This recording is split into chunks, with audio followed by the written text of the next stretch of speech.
Sarbacker, and the topic is from Oregon State University, and the topic of his presentation is Why Yoga Philosophy Matters, Reflections on the Past and Present of the Ashtanga Yoga System. Welcome. All right, in the spirit of self-promotion, I'm going to pass around flyers for my book. Don't feel obliged to take one, but you know, if it ends up being something of interest to you, I'd love to have you read it. The fantasy of every author is to have a reader, right? So I'm so happy to be here. You know, when I was in graduate school, there was this excellent Thai restaurant in Madison, Wisconsin. And I remember whenever I went there, I would be eating the food and I'd have this moment where I'd be like, I must have done something good to deserve this, you know? And that's the way I feel about this conference, you know? And it's sort of like a curry, you know? There's just enough spiciness and lots of richness and flavor. So it's such a pleasure to be here with so many of the people whose lotus feet I see myself bowing at. They've taught me so much. So just give me a second here to get my PowerPoint presentation online. So I'm going to basically argue the opposite of what Andrew just argued, though I think really there's a very important link, actually, and a sort of loophole whereby we can both be right, actually. So I'm going to see if I can nail that. And I know we're short on time, so I'm going to, fasten your seatbelts because we're going to be moving through this material pretty quickly here. Oh,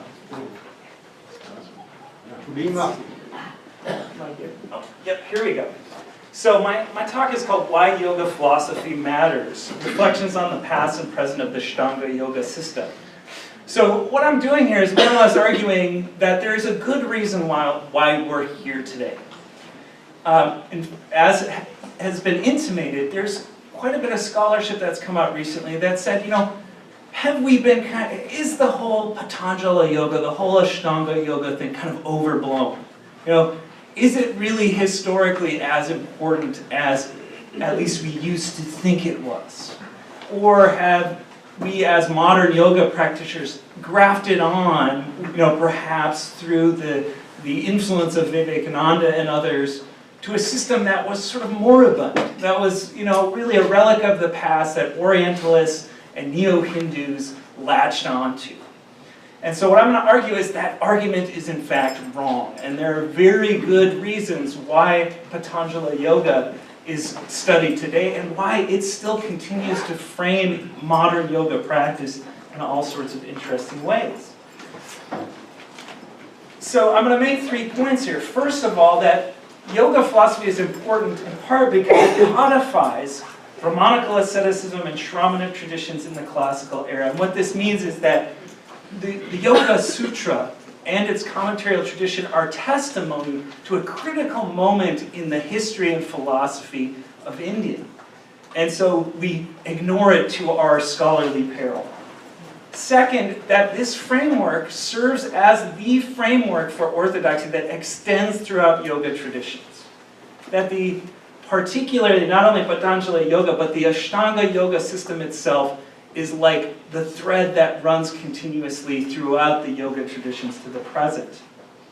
And third, to step away from this more comparative historical enterprise and talk more in philosophical or phenomenological terms, the Patanjali Yoga system and the Ashtanga Yoga system in particular provides an excellent framework for not only understanding modern yoga practice, but understanding all sorts of different aspects of human performance, especially what I might refer to as extraordinary accomplishment. So on the first point, scholars of yoga have argued for both what are called orthogenic and heterogenetic theories of the origins of asceticism and yoga. Basically, one argument says that, well, you had these ancient Vedic practitioners, and they practiced sacrifice. And alongside that, they practiced asceticism. And out of that asceticism, that was perhaps for purification, preparation for sacrifice, came renunciation and yoga traditions of disciplining the mind and body that we see later on. And others are like, no, not so fast. These traditions come out of Jainism and Buddhism, traditions that reacted to Brahmanical ritualism. Well, not surprisingly, I think if we look carefully at the data, where we come is somewhere really in between. And the Yoga Sutra is particularly useful in that it shows, whether we're talking about the earlier work of Sinnart, Laval, Poussin, Larson, my work, Philip Moss's recent work on some of the Abhidharma Kosha material, that Patanjali Yoga is weaving in Buddhist ideas. You know, earlier we talked about the four immeasurables, Maitri, Karuna, Mudita, Upeksha. These are coming right out of Buddhism. We find them in Jainism as well. These are shared among these traditions. Or the five faculties, Shraddha, Virya, Smriti, Samadhi, Prajna. These basic foundational concepts of yoga practice, they're there already. Before Patanjali Yoga, it's being integrated together. We also can look at, for example, the vratas, the idea of taking a vow, as a link between the Patanjali Yoga tradition and Jainism, and perhaps also to an earlier Vedic tradition where you had vratas, or Vedic brotherhoods, that lived together as sort of fraternal organizations based upon a common set of vows. We can also look at works such as by our own Chris Chappell, how Ashtanga Yoga then becomes a paradigm for Jains to frame their yoga as well, another chapter in the story. Last but not least, though, we shouldn't forget that in the Vedic tradition itself, we see the prototype for the yoga practitioner, and among other things, the Vedic initiate, the brahmachari. But we also see, as Philip and others have been saying, that the Bhashya in particular, the commentary to the Yoga Sutra, really frames yoga practice as a priestly endeavor. He's talking to priests, and they're asking questions like, well, if I practice yoga, do I still have to do daily rites and rituals? This takes a lot of time, you know? And one answer to that in the commentary literature is, well, you have to do internal rites. You don't have to do the external ones anymore, you can do the internal ones. So what's interesting about this is the Yoga Sutra appears at a critical moment in India's history, where basically India was emerging out of really a social and political dominance by empires that were largely committed to Jain and Buddhist patronage.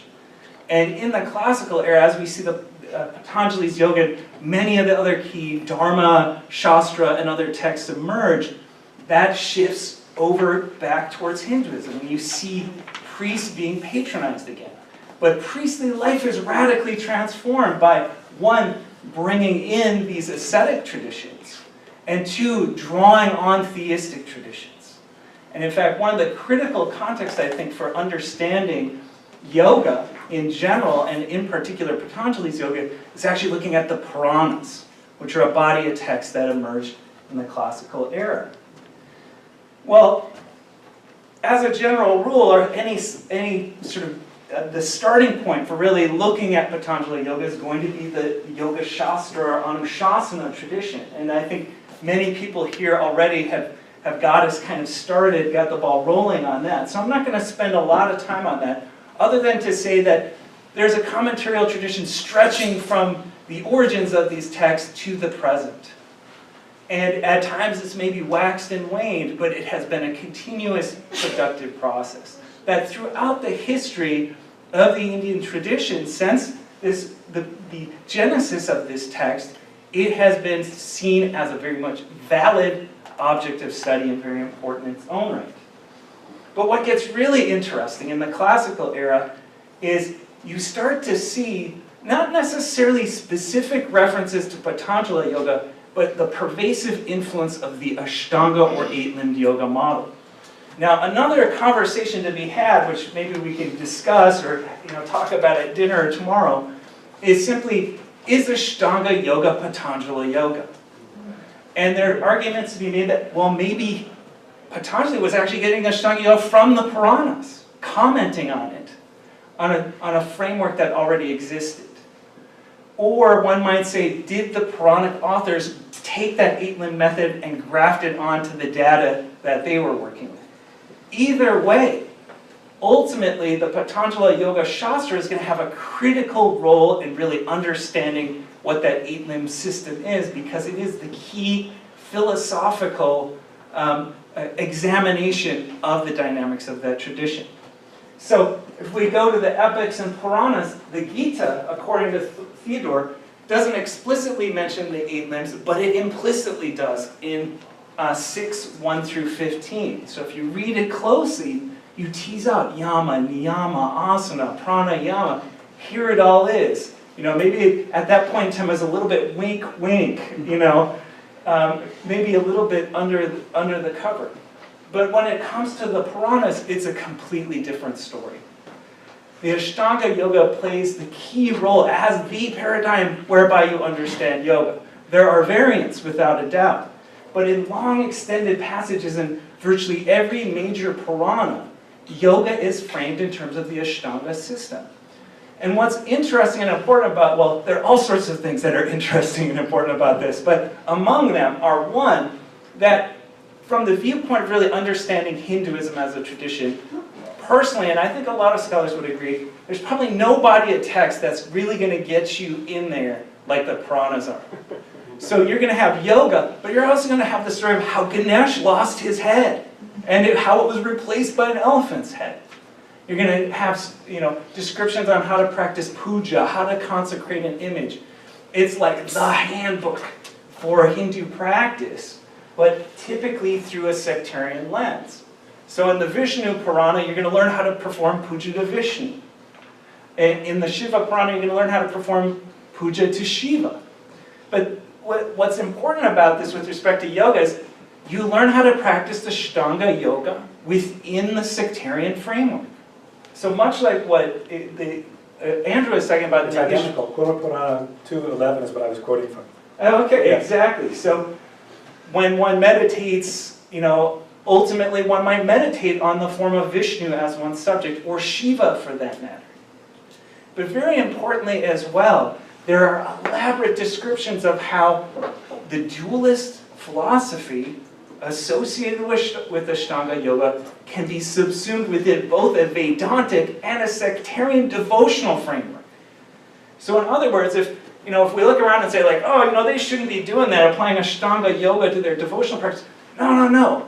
This has been done, for centuries.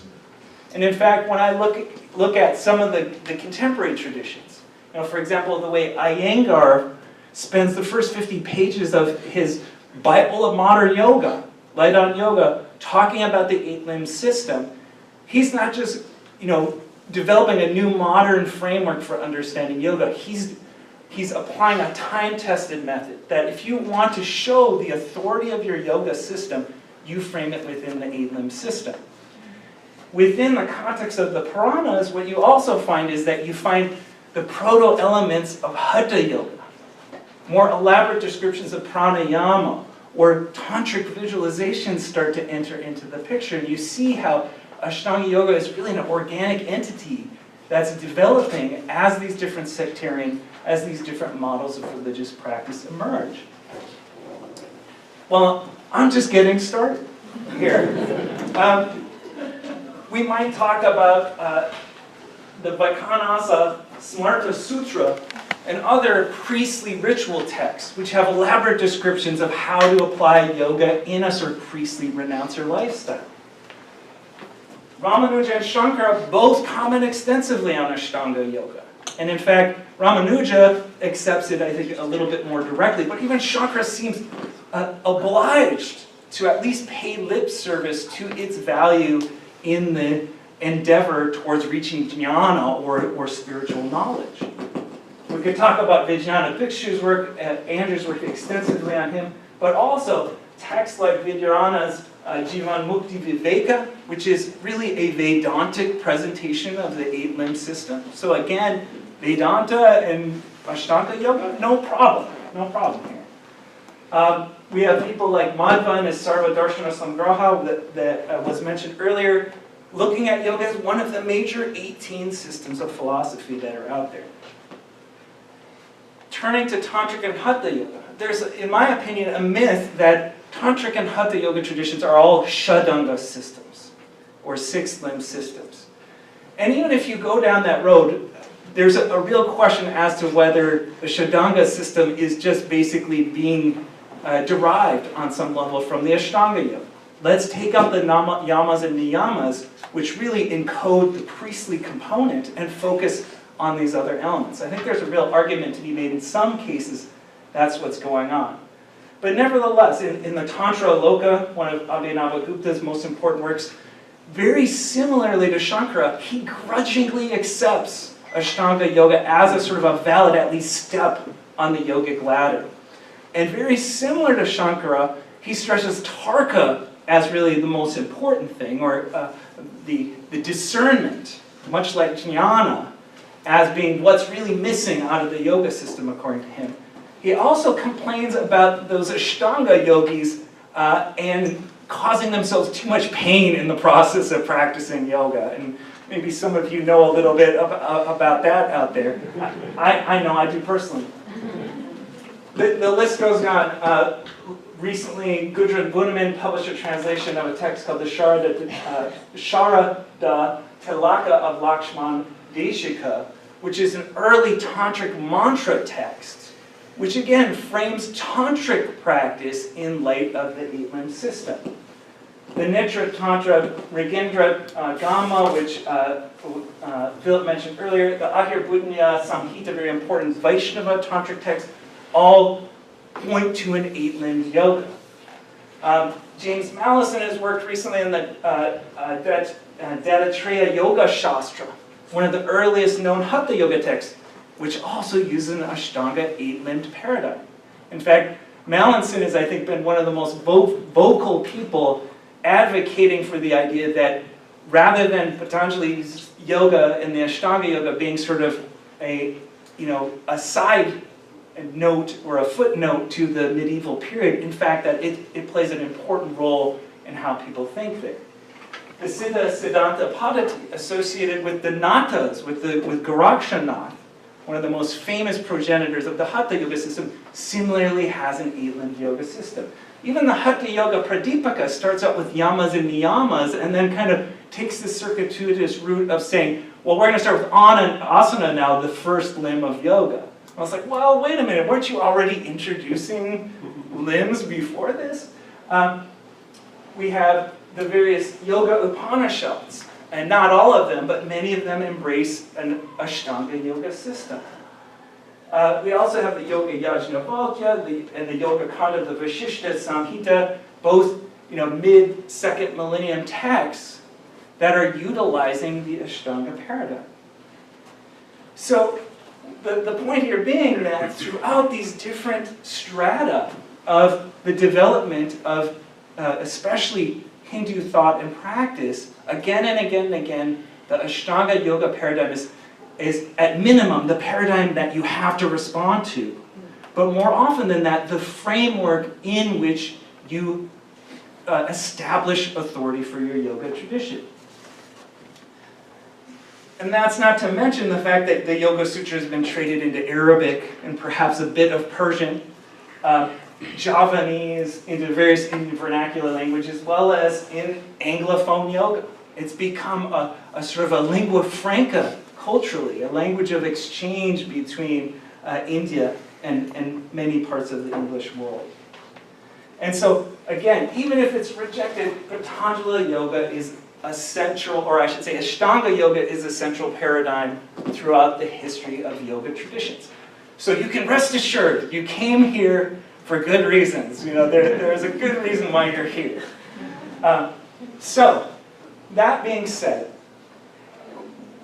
this argument here, I'm drawing from a book I'm writing right now called Tracing the Path of Yoga, which is really an examination of the historical arc of yoga, history, and philosophy, with particular attention to the role of Patanjali Yoga and Ashtanga Yoga within it.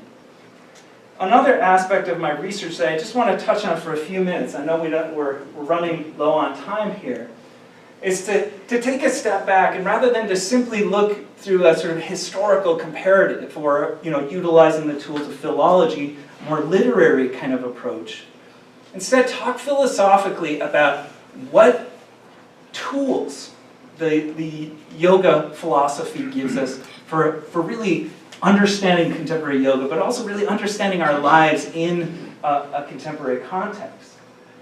Well, in my earlier book, Samadhi, I argued that in connection with much of what has been said already today, the idea that within the Yoga Sutra there's a tension between embodiment, and that's connected to manifestation in the world, having a mind and body, and transcendence or pratiprasada, withdrawing from the world. It's funny, just as a footnote, one might say, can women practice yoga or something, or should women practice yoga according to the yoga philosophy? On a certain level, from the viewpoint of the gendered nature of Prakriti, we are all women. Anybody that has a body is part of Prakriti, and ultimately, gender doesn't mean what we think it does when we, I think, project it upon this system. Of course, too, you think genetically, whether we're male or female, we've got, what is it, the X chromosome or something like that. So we are linked physically. Well, in the book, I talk about what are the complementary tensions of the numinous and the cessative. That drive to get out versus the drive towards gaining mastery over one's embodiment. And I use the word numinous because really numinous captures the idea that through physical and mental discipline, one becomes like a deity. One begins to transcend what it means to be human. And so this may be expressed in things like reading other people's minds or flying through the air. That it encodes the idea that a limit of human experience is being extended, if not broken. The other end of the spectrum is the attainment of autonomy, and I'm drawing upon Eliade's description here, and I love how this kind of turns things around. You might think of Kaivalya as aloneness. Oh, I don't want to be alone, right? I totally agree with, Andrew. I'm kind of claustrophobic, in fact. The idea of being sort of in a dark place where I'm not seeing anybody or anything, it terrifies me. But one of the ways one might think about it is instead of aloneness, autonomy. That I'm no longer driven by the forces of the world. But I'm not necessarily detached. I'm not necessarily insentient or alone. And I think even most of the critics of the Patanjali system, with perhaps the exception of the ones that Andrew was talking about, don't argue that Kaivalya is an insentient state. But I could be wrong about that. But in any case, so there's embodiment, there's autonomy. When you discipline your mind and body, there's attainment, for better or for worse. One might gain all sorts of powers and abilities. And this goes back to the point that Edwin brought up earlier. Are there these tensions within yoga between attainment and freedom? And my argument is that throughout the history, the narrative history and the philosophical traditions of India, there's clearly a notion that when you discipline your mind and body, you become powerful, but that power is ambivalent. It might be directed towards more deeply examining who you are and your embodiment or what your actions are, but it might be, reading other people's minds, or becoming invisible, or in fact, as White has argued, jumping into other people's bodies and just downright taking them over. So whether it's for good or for worse, tapas, yoga, these techniques are a source of power. So looking at modern yoga, what can we do with this? Well, one is to say, say we're doing asana practice. One argument would be to say, we're not necessarily always doing asana. What we might be doing is tapas, disciplining ourselves, bearing the heat, right? If you do a Bikram class, you really know what I mean. In order to strengthen the will, to transform or to purify. And purification is a very common concept expressed in the context of modern yoga. You might say, are certain types of yoga more authentic because they're more spiritual or more ethical? Well, one argument is to say that Patanjali recognizes that there's potentially yogis and yoginis out there who are doing this for self-aggrandizement, to become beautiful. And that's one of the cities that emerges in the Yoga Sutras, and it appears in many of the Hatha Yoga texts as well. So one way of looking at this sort of pulls up the rug out from underneath this argument. It's always been the case that people have used yoga or ascetic techniques for their own benefit, for, in some cases, even selfish ends. But the Patanjala narrative, as I think was being discussed, becomes a kind of discourse that puts an ethical framework around it and also points towards the idea that if it doesn't get you to Kaivalya, you're just going to be stuck in things again and again. When Yohanan was speaking earlier, I was thinking like, wow, there's someone else on this planet who's thought about this subject more than I have. You know, it was really a great moment. But I was thinking of 351, this passage where it says, Stani apani mantrane sangas maya karanama punaranishta prasanga. So when the established ones, the gods, approach a person, there shouldn't be smiling or pride because of the danger of future suffering. The idea being that, you know, through yoga one might gain all sorts of abilities. And in the commentary, the commentator says that the gods might say, hey, here's this potion, drink this and you'll have the perfect body. Or they may say, here's a perfect vehicle that will fly you through the air, you know, like Rolls Royce or something like that. Or here's a very sort of obedient, heavenly, you know, musician or maiden or something like that. That power then gets redirected. And so there's a sort of a moral discourse of that power leads to situations of potential danger to the yogins or yogini's progress. And so, you know, we can interpret that, I mean, among other ways, whether we interpret it literally or not, we can say there's a sort of discourse there about power. And that if yoga leads to power, these issues inevitably come up. One argument is to say that's why the yamas and niyamas are there. How am I doing for time? I should wrap it up? Okay, well, I'm almost done wrapping it up here. You know, another question is asana practice a preparation for or a substitution for the 8 limbs? And there are all sorts of interesting thoughts about this. Iyengar says if there's no yamas and niyamas, there's no yoga there, for example. Others will say that, well, you start with the asana and then you find through asana your way to the other limbs. Well, last but not least, and someone touched on earlier, we can look at things like the siddhis as a sort of interpreted paradigm. You know, whether it be by birth, by drugs, by mantra, by tapas or asceticism or samadhi, that human beings are capable of incredible things. But again, that has to be understood in terms of the laws of cause and effect. What goes up must come down, and that type of thing. Whether it be taking performance-enhancing drugs so that one can run faster, or among scholars, taking attention deficit medication so you can work on your scientific paper longer, or something like that. So it becomes a framework for thinking about the ways in which we try to augment, accelerate our performance, and their ultimate implications. And so in that respect, Patanjali Yoga might be viewed as a framework for interpreting extraordinary accomplishments. Thank you very much.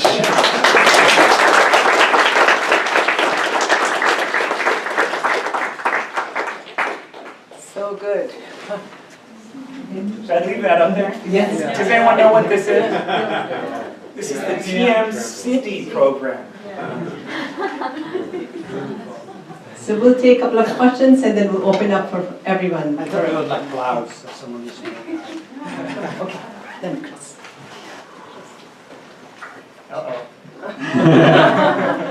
Two quick comments.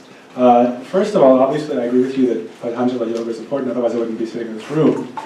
But you seem to come dangerously close to what Gerald Larson did in his Encyclopedia of Indian Philosophy, where he describes Hatha Yoga systems as satellite systems of Patanjali Yoga. I think that's very wrong. Maybe a better way of thinking about it, in my opinion, is if we can see the use in, Hatha Yoga texts of Ashtanga Yoga is something like the way Tamil and Malayalam use Sanskrit words. It doesn't mean because Tamil is full of Sanskrit words that it's a Sanskritic Indo-European language. It's not. Its structure is different, and that's obviously. But for prestige reasons, it appropriated and borrowed terminology, tons of terminology, especially in high literary Tamil, from Sanskrit. And I think perhaps something similar is going on in these Shaiva yoga texts. That's observation number one. Observation number two, I think you're clearly right that there's some kind of dialectic going on in Patanjali's Yoga Sutra between what you've called numinous and cessative. The samyama on the elephant's powers to get strength, as an example of the numinous, and asamprajnata or kaivalya as an example of the cessative. The question, I think, the more interesting question, is which is higher and which is lower? Which is subordinate and which is primary?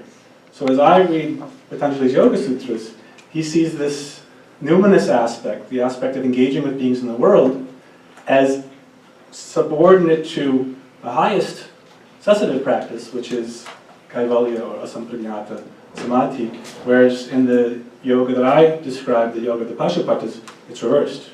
So it's these cessative practices that allow you to achieve this higher engagement with the supreme being. And so it is fundamentally a numinous conception of yoga that takes precedence over the cessative.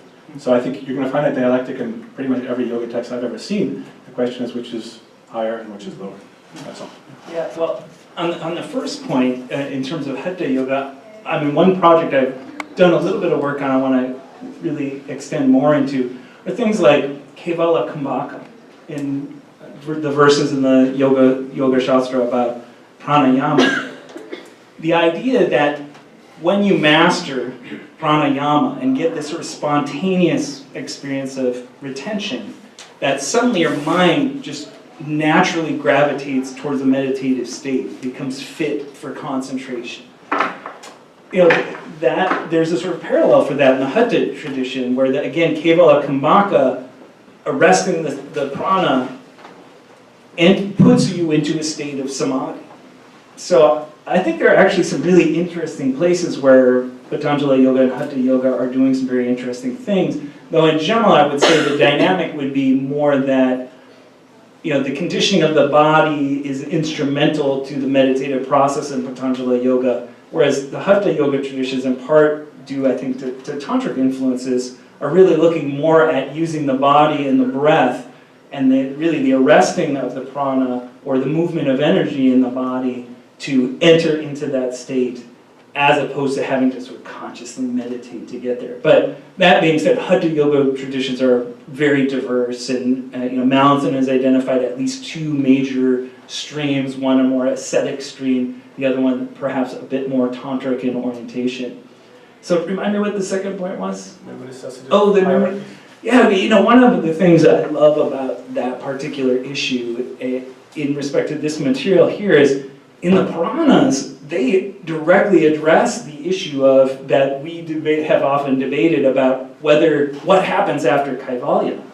So in at least two separate Puranas, there's more or less a statement saying to the effect, once a person achieves Kaivalya, more or less achieves liberating insight, I should say, they can either enter into a sort of cessative Kaivalya, or they can kind of fly around the world trying to help people. And one of the expressions, which is perhaps a bit tongue-in-cheek, is composing verses in the Dunda meter, which is apparently a very difficult Sanskrit meter to write in, but giving discourses on Vedic topics and things like that. So it's really like a teacher with superpowers or something like that. And what that makes me think of in part is the Buddha, Pratyeka Buddha distinction in Buddhism. The idea that Pratyeka Buddha or solitary Buddha is someone who achieves the full awakening just like Gautama Buddha did, but then doesn't go on to teach, either because they don't have a community or perhaps physically they're infirm. And so in the Puranas there's that direct sort of answering that question of saying, actually once you've achieved autonomy, then you can re-enter the world in this sort of transformed way, perhaps through the nirmana chitta. Last but not least, I know it's going to be totally controversial in part, based upon Philip's very strong arguments to say that the Pata, Sutapata, and the Bhashya, one unit, is to look at that Va in the final sutra as not meaning you can saying, and the person enters into the state of, abiding in oneself with the power of consciousness, but to say, either you withdraw into that sort of experience of the self, or you enter into a state of chitti shakti where you're actually active in the world. And I'm guessing that's totally at odds with the commentarial perspective on that. I'd be interested to hear. All right, there are several hands, so I'm paying attention who was first. So. Thanks for that, Stuart. I have two questions. The first is just if this has been published and where we might find access to being able to read this in more detail. And then the second is just sort of, I'm just sort of curious to hear your view on a lot of the recent work that I've been reading on modern yoga and some of the stuff in the last 5 years is really questioning, of course, this essentialized version of yoga, and questioning that yoga has this lineage that goes all the way back to the Vedic period, and there's a very well-wrought argument around that, which is necessary. And but what I'm also hearing from you is that you can use the metaphor of a thread. Is there perhaps there is something here that can be recovered, so we're not necessarily throwing out the baby with the bathwater, right? That sort of points towards what Andrea James talked about in her book Selling Yoga, and this malleability, that there's still something that holds it all together, and perhaps this is one contribution to that. But I just would, if you have anything to say with regard to that argument and how this fits in, that would be great. Absolutely, I'd be happy to do that. So could you use that? I'll try to be brief this time. I'll try to be brief, but it's hard. It's really hard. Why don't you stay standing? Okay, so what I was going to say is this. Yeah, I mean, I'm not really trying to argue for an unbroken yoga lineage. In fact, really what I'm pointing to is a history of appropriation and reappropriation. So to turn that argument around, we shouldn't be surprised that people are appropriating this system, they're utilizing this system to really try to, I mean, one might cynically look at it and say they're just trying to, it's a power grab. But I think in many cases it's a very sort of conscientious attempt to develop a framework for understanding why is yoga so powerful in my life, and what are its potentialities, and how has it transformed me, and finding a way to kind of frame that. So I don't see any real argument to say there's an unbroken lineage of transmission of yoga. I'm guessing it's kind of started and stopped over time, but you have the Puranic record, which is a constant resource for people to go to draw on that. For those who are perhaps of a more scholarly inclination, and I would guess it's probably more among the elite, maybe you have access to these shastric materials, which are going to be a bit more sophisticated in their presentation. So I don't know if that really addressed your issue conclusively. No, but I think the way you frame it is appropriation and reappropriation. Yeah, and the issue of appropriation is really fraught, and I think we're going to start seeing more of this in terms of yoga. I mean, at one point, I would really like to write a paper comparing the representation of authority in yoga to what you find within a field that's in anthropology referred to as para-shamanism, where you find Native American groups that are very unhappy about the way that often non-natives, often people who have no connection, will represent themselves as keepers of some sort of sacred wisdom. And I think there's a danger in some cases in yoga that people sort of self-style themselves and don't really do the work of connecting to a lineage or studying the text and things like that. And and I think there's some moral questions there. Thank you. Steph. Go ahead. I have a mic. I'll sit down. So my question is for actually both of you, kind of based on the exchange back and forth.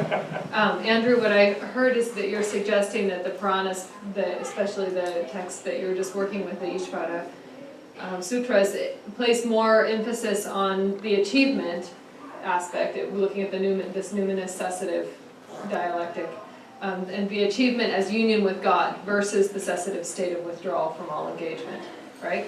Am I so far? Is that?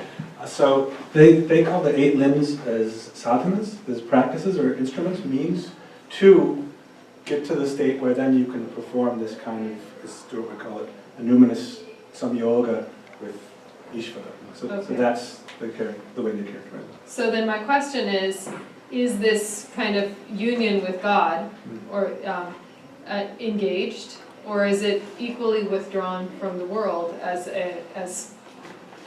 in Christian terminology, union with God is, maybe it could happen engaged in the world, or maybe it would happen in an afterlife. There's a question there. Yes. So I'm just wondering. It's hard to generalize. It varies depending on the Shaiva traditions. Some of them, especially the early ones, tend to see it more as you're Shiva and you're away from the world. But others, as Stuart alluded to, in the Puranas, and not just the Puranas, all throughout the Tantras, you get these supernatural enjoyments, and you get to travel throughout the world, but without the kinds of attachments that one normally has. And incidentally, you see that also in the Mahabharata.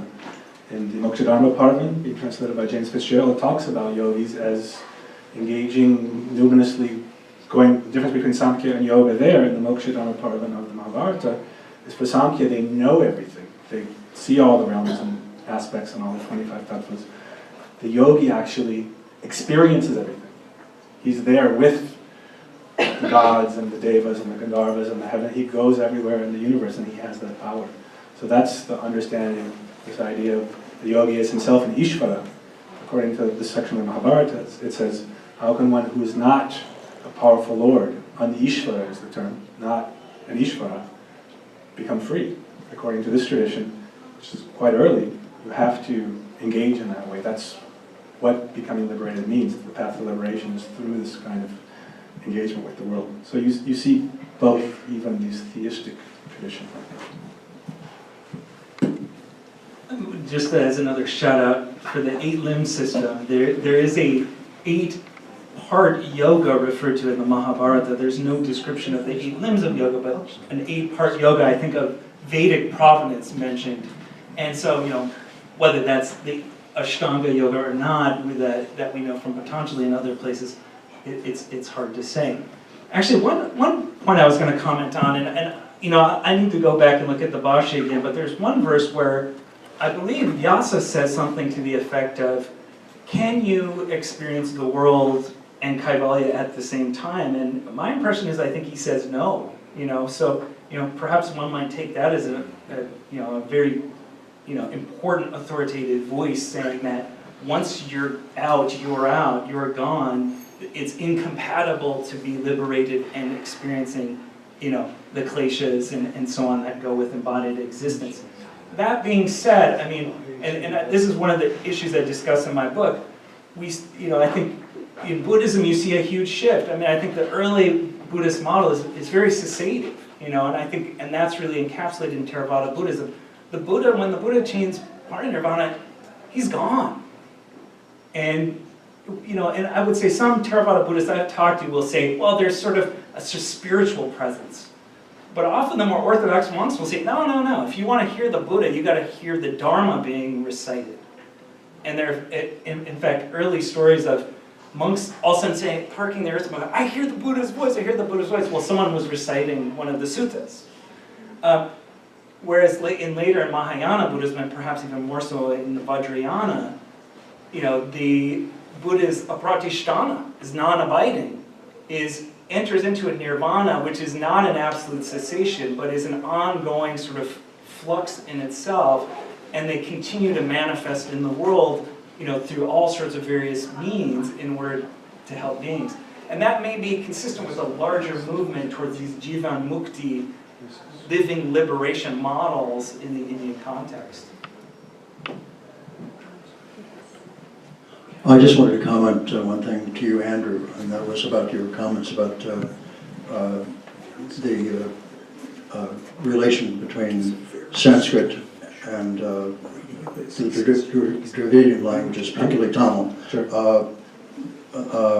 Telugu, Malayali, and Kannada have all the phonemes in their language to do Sanskrit directly. Tamil never had it, and the only way that you can have a Sanskrit manuscript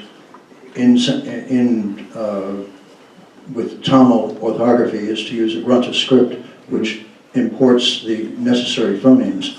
Classical Tamil is the only other language besides Sanskrit which has been granted official status by the government of India, and there is no textual evidence of acculturation other than borrowing words for Sanskrit manuscripts which came via a southern recension, because Tamil, the grammatical structure of Tamil, classical Tamil and Old Tamil, will not permit Sanskrit to be written in anything other than the Sprunta script. But certainly modern Tamil is full of loanwords from Sanskrit, yes? Well, it's a different language. It's a different family of language. Well, yes, well, the basic point I was making was that obviously the structure of these Dravidian languages is different, but they're full of loanwords from... That's the only thing they did, is they borrowed words when they needed. Yeah, which was exactly my point. Yeah, which But many Tamil words that flow into Sanskrit. Yes. Also. I wasn't implying, all I was saying was that the basic structure of these Dravidian languages is different than the basic structure of Indo-European languages like Sanskrit. But nonetheless, we find words that we recognize from Sanskrit in these Dravidian languages. That was the only, I was just trying to make an analogy. Right, Anyway. right, and the analogy was the Hatha Yoga texts are borrowing some of this Ashtanga Yoga language, but it's just, But the structure is different. but it's underlying. Its grammar is different. Yeah, which I would agree more in some contexts than others. Okay. The next question. My name is Hari Botlu. The question is for all the learned professors who are presented today.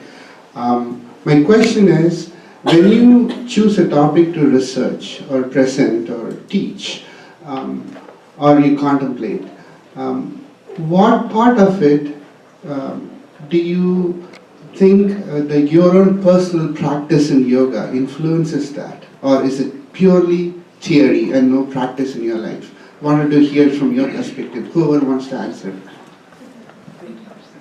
Okay, well, I've got the microphone.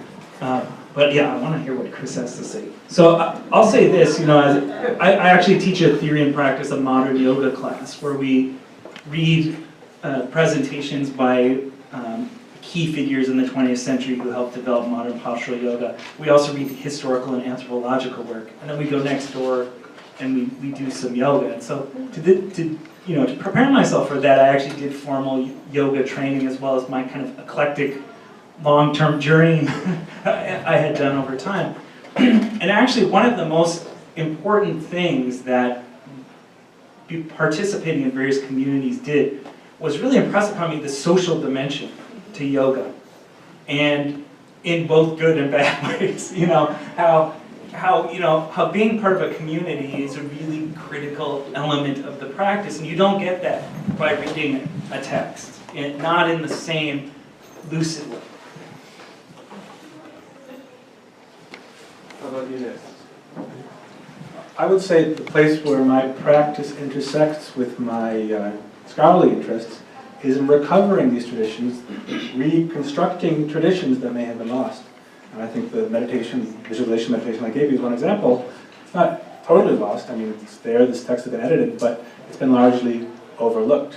So what I'm really interested in is finding other ways of being human than the ways that we are accustomed to and the dominant discourses in our society, whether it's neoliberal discourses that say you are whatever you manage to acquire through wealth, or which is totally foreign to the yoga traditions, or even New Age appropriations of yoga that say yoga is about discovering your true self or being the best self. You just influenced by New Thought and other American traditions. I don't think I find particularly compelling. So I'm looking for other ways of conceiving what it means to be human, a kind of philosophical anthropology, so we can imagine our way out of ways of being that I think are fundamentally conducive to suffering. And I see yoga as, the one thing that almost all these traditions have in common is they're interested in the end of suffering, the escape from suffering. However they define liberation, it always includes that escape. And I think that's a fundamental value and something we can learn from, no matter, maybe we don't consider ourselves Hindus, maybe many of us don't even practice a lot of the things we talk about, but at least thinking our ways out of the suffering existence that many of us experience. Yeah, you too. Yeah. not to sort of cop out of the question, but that's a question that I have to continually pursue. And that was a beautiful response in terms of other ways of being human. And precisely the problem of suffering is what draws me to it. And I find most suffering, just like we can't really practice without community. And we suffer as a result of community as well. And so what's important to me is the relational aspect. So how to make that philosophically rigorous? Good question.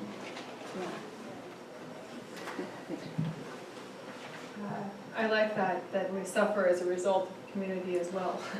Because I think that puts the tension of, I come to the work of scholarship from a basis in practice. That's the reason that I want to study, is because I practice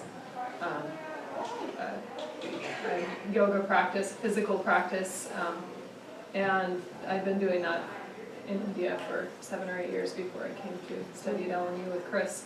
And it's my experiences within practice that either bring up questions of authentic experience and then trying to understand them in a text, and also the juxtaposition of what I read in the text being very different from what I experience. It's constantly driving new questions. That the idea that you would become more peaceful certainly is not reflected in my community. So that brings up a lot of questions that maybe the texts aren't actually saying that we're all going to be more peaceful. I think that the distinction between practice and theory is not as sharp as it is normally taken to be. On the contrary, according to my perception, reading of the Yoga Sutra in the Sutrakar's mind, in Patanjali's mind, reading, studying actually, learning, studying the Yoga Sutra is a yogic exercise actually. And it is an exercise, and all the people sitting here in this room are practitioners actually. And I think because you cannot really imagine a person like Patanjali who is so up to transformation, all these signs of transformation, that he just tells some information about the human condition, etc. It's not his business.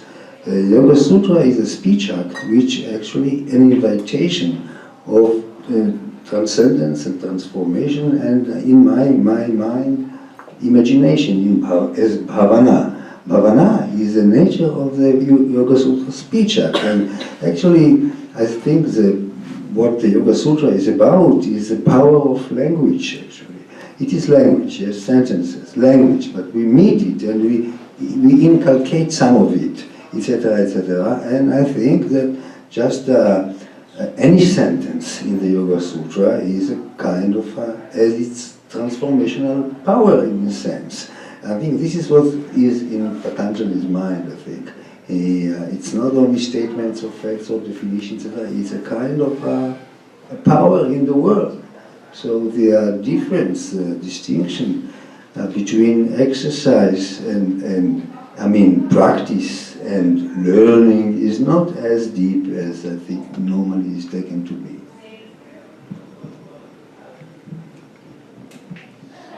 Yes, concerning your question, I'm a historian of religion, philosophy, and the Sanskritist. And this approach to yoga is my form of yoga practice.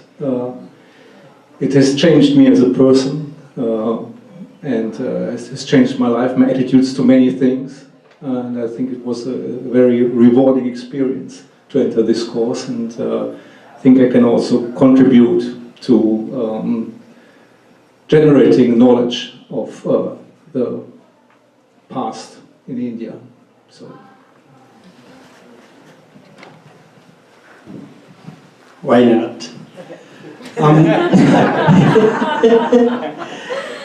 Maybe 6 or 7 years ago, a student of mine wrote a dissertation on, master's thesis on Mula Madhyamaka Karika of Nagarjuna.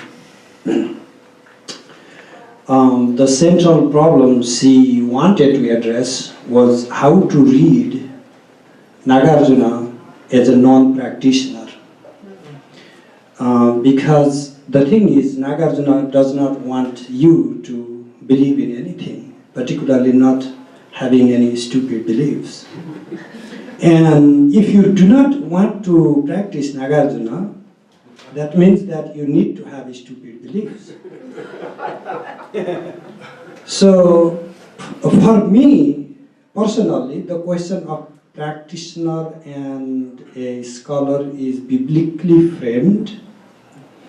And even if it can be relevant, may be relevant in the very basic level, where the deeper conceptual things, deeper understandings are not at stake. Either I understand Nagarjuna and agree with him, or I just remain a moron and I remain a non-practitioner. To me, it is as simple as that. But is that practicing like, every day I wake up and I recite Nagarjuna for 20 minutes and I think about emptiness for another half an hour, and that's not what Nagarjuna is ever telling anyone to do. So that is actually destroying the intent of the author. And like, what is the practice of Brahma Sutra? Is this just like keep repeating? Brahma Sutra never says that you do so. What is the practice of Bhagavad Gita? If you understand Bhagavad Gita and the essence of it, and what is your relationship in the world, with the world, and you have already practiced it in the deeper level, and you can remain calling yourself whatever you like, you know. So to me, at the level of understanding these levels of how much of practitioner I am, or whether I have a ochre color garb, you know, like I'm a Swami of some center, are less relevant, and how deeply I'm able to understand. The moment I understand, I change. Either I don't understand what the text is saying. If I understand, I change. Thank you. Yeah, that's right. Easy. Yeah. Yeah, very easy. I didn't speak it. Well, okay, toward your back. Swadhyaya is Swadhyaya, I think, is often misinterpreted as an individualistic practice, but I think in most North Indian languages, Swadhyaya means group contemplation and discussion of sacred yogic text and sort of group applying it. So this is very much an exercise in Swadhyaya. Personally, I don't know. I guess I so much identify with yoga practice. I went to the Sri Aurobindo ashram when I was 20 years old as just a dirty hippie. And they were very kind to me and accepted me. I went to I joined the school, and they didn't charge me. So, I don't know, and something happened, and I don't think I can not practice yoga. It's like, I try not to practice yoga. But it's, I don't know, it's just too much Happens. part. It just happens. Right. Okay, I haven't spoken yet, so maybe tomorrow we'll take it up again. I think one question I had and a comment there too, that actually the origins of yoga are in the Vedas. If you look at the word yoga comes, yoga yoga tavastare is a whole mantra which starts there. So I think we sometimes just ignore the Vedas. Some of that has to do with the Brahmanical tradition. We always blame everything what's wrong with Hindu society with the Brahmanical tradition of first century, what was happening with the Vedas. But if you actually look at Vedas themselves, for women, for example, 25% of the Ved mantras are actually with Rishikas, which Rishika means a woman, not a Rishi. So what happened to women in the Vedic tradition in first century is very different than what the Vedas say themselves. Again, if you look at the word non-violent, if we're using the word non-violence that way, aghanya means you can use the word not hurting somebody